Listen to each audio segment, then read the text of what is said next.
Les Vraies Voix Sud Radio, le coup de projecteur des vraies voix.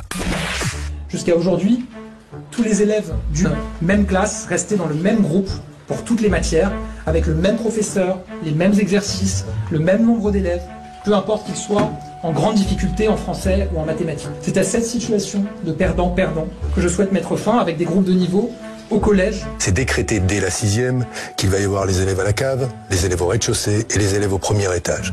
Et c'est s'assurer, dans ces cas-là, que ceux qui vont être désignés pour aller à la cave dès la 6e, ils resteront jusqu'au bout. Un élève qui chaque année est en échec scolaire. Les élèves, ils se partagent leurs notes entre eux. Vous croyez qu'ils ne se sentent pas stigmatisés? Au contraire. Notre système, en fait, ne pourra remettre de l'équité que si on apprend à gérer de l'hétérogénéité des classes. L'idée est claire. Donner à chacun ce dont il a besoin. En bref, aller vers un système gagnant-gagnant qui aide, accompagne et fait progresser tout le monde. Et les groupes de niveau prévus pour la rentrée ne passent pas auprès des syndicats d'enseignants. Groupes de niveau en 6e et en 5e, en français, mathématiques. Et certains enseignants annoncent tout simplement vouloir désobéir. Ils refusent de mettre en place ce qu'ils appellent un tri de leurs élèves. Alors, parlons vrai. Est-ce que les groupes de niveau sont une bonne chose pour remonter le niveau des élèves en difficulté? Pensez-vous que la désobéissance civile ne devrait pas exister dans un pays démocratique? Êtes-vous choqué que des enseignants refusent d'appliquer les consignes du ministère? Et à cette question, lutte contre la fraude aux arrêts... Non, c'est l'autre question, pardon. Il y a eu une erreur de copier-coller.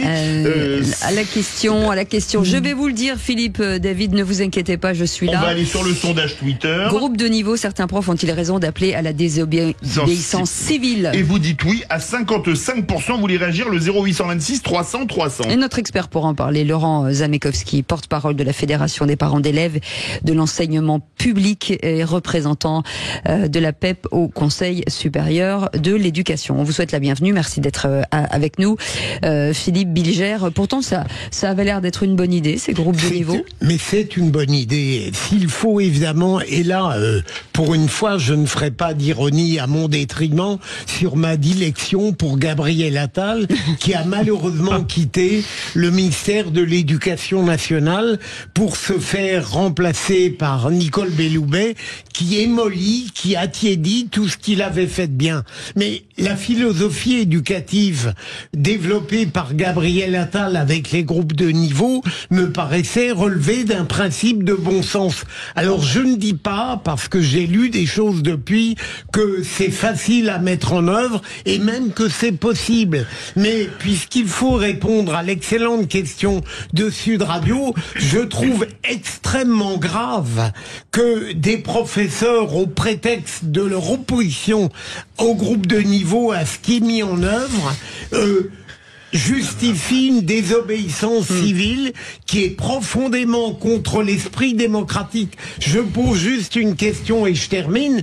Que se passera-t-il? Que se passerait-il si demain, par exemple, évidemment ça n'arrivera pas à mon sens, la France basculait de la démocratie à la dictature? Alors là, la désobéissance civile serait plus que justifiée.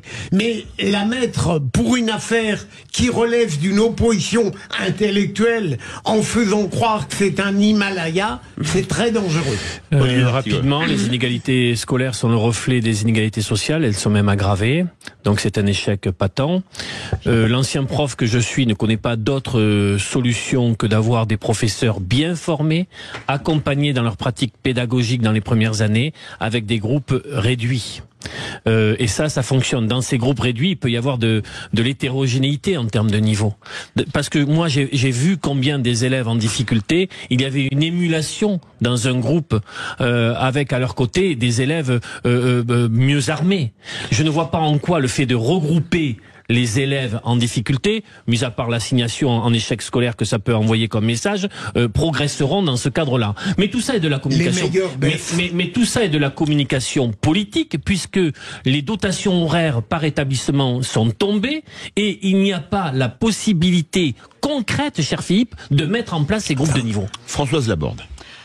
Moi, je suis pas compétente pour savoir si les groupes de niveau sont pertinents ou pas. Ce que je regrette, de toute façon, c'est, je pense que le corps enseignant devrait faire un peu son autocritique d'une manière générale. On est aujourd'hui à un niveau d'enseignement qui est devenu absolument pitoyable. Quand on voit le niveau moyen, la qualité des élèves. Moi, j'ai donné quelques cours à des élèves qui étaient bacheliers, une pauvreté, une méconnaissance de la littérature, une méconnaissance de tout. Ils n'ont pas lu la moitié des livres, ils connaissent rien à l'histoire, rien à la géographie. Quand je pense que récemment on a dit qu'il fallait supprimer le latin parce que c'était discriminatoire à l'égard, le latin c'est discriminatoire à l'égard de tout le monde. L'avantage du latin c'est que personne ne parle latin spontanément et que quand on apprend le latin on est tous au même niveau. Ça permet de parler français. Donc je trouve que je trouve qu'il y a là aujourd'hui en France une urgence à se dire pourquoi est-ce qu'on n'est pas capable d'avoir une éducation nationale de qualité et d'apprendre à nos élèves à lire, à écrire, à compter, à connaître leur table de multiplication et qu'on est en train, excusez-moi, de pinailler sur des choses secondaires, alors que franchement, la vraie question, c'est comment faire en sorte d'augmenter la qualité de l'éducation que l'on donne à nos enfants. Et là, je trouve que il y a franchement des autocritiques que devraient faire les profs. Laurent Zabetchkowski, vous êtes porte-parole de la PEP et représentant de la PEP au Conseil supérieur de l'éducation. On entend les vraies voix. On se dit, remonter le niveau de l'éducation nationale, vaste programme, mais quelles sont les solutions? Que tout le monde aimerait bien le savoir, mais effectivement, il faut recommencer par la base. C'est-à-dire, bien évidemment, il y a un souci actuel sur le premier degré. C'est déjà ce que les précédents ministres avaient voulu faire, notamment Jean-Michel Blanquer. Manifestement, l'effet n'a pas forcément été là, puisque les baisses de niveau qu'on a constatées dans les études PISA avaient déjà été constatées, si je me souviens bien, sur l'étude de 2018. Donc c'est malheureusement pas nouveau, c'est une situation qui date depuis pas mal de temps, et peut-être aussi l'accumulation des politiques publiques qui, par facilité, ont choisi finalement peut-être de niveler par le bas au lieu de niveler par le haut comme on devrait le faire. Ça réagit beaucoup au 0826 300 300. Et Maxime est avec nous de Méru. Bonsoir Maxime, bienvenue. Bonsoir. Écoutez, moi j'entends votre précédent auditeur qui dit que les études PISA montrent... C'est le porte-parole de la PEP, c'est pas un auditeur, c'est Laurent Zabetchkowski. Et c'est un très bon porte-parole. Mais c'est un super porte-parole. Néanmoins... Il y a quelqu'un qui est censé parler à ce moment-là, mais c'est pas moi. Allez Maxime, on vous écoute. Oui, néanmoins, je constate pour être grand-père et côtoyer beaucoup de vieilles personnes que les jeunes enfants sont de plus en plus évolués, de plus en plus éduqués, ont de plus en plus de facilité à apprendre et qu'on ne remet jamais en question l'éducation nationale.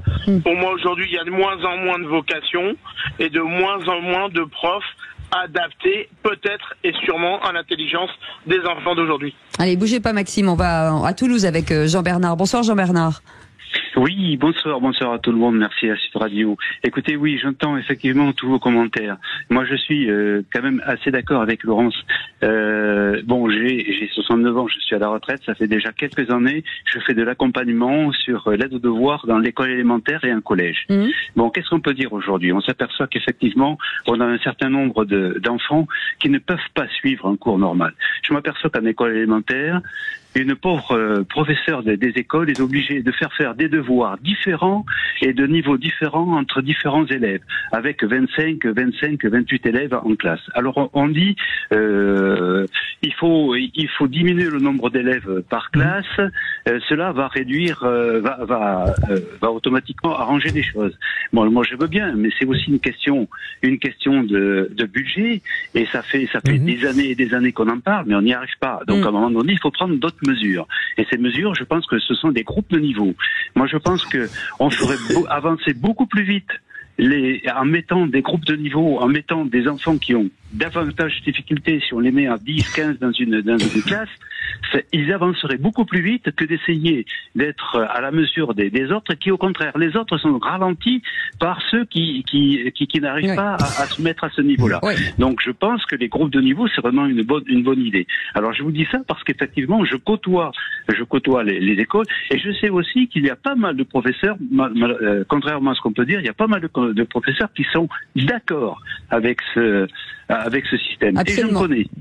Bougez pas Jean-Bernard, restez avec nous. Sandrine qui nous appelle de Saint-Médard, parce que vous êtes assez nombreuses. Bonsoir Oui, Sandrine. ça réagit beaucoup.